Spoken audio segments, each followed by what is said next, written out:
Weather is a critical factor in the day-to-day operations in the United States Air Force. The 125th Weather Flight from Tulsa, Oklahoma, got hands-on training with active-duty counterparts in RAF Mildenhall and RAF Lakenheath, England. Tech Sergeant Jennifer Schroeder explains what the weather flights do for the Air Force and their importance. Every pilot, before they take off and they do their flight briefing, they have to get the weather report. They have to have a weather report before they take off, and that's what the weather squadrons do, is they're there to provide the weather for the pilots and let them know what they will or won't be flying into and what to expect.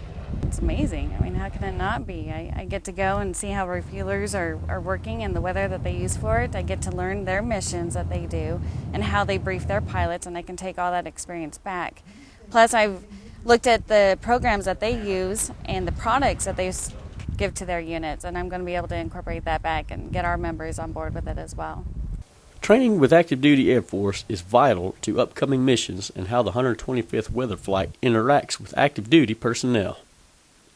My team has integrated into it very well. Fortunately for us, it's been mostly an information sharing both ways. We've been able to get best tips, benchmarks from them, and pass on some of the information that we've had that they don't normally use, as some of their software and things like that that's available through the Air Force portal.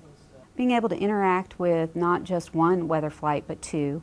We've also been over at Lakenheath and been able to garner information from them, and looking at the potential of setting up some opportunities for the Guard folks to come in and augment the active duty teams and how we can accomplish that.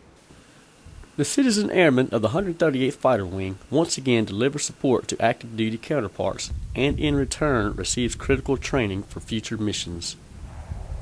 Air Force Technical Sergeant Jeffrey Foster, Royal Air Force, Lakenheath, United Kingdom.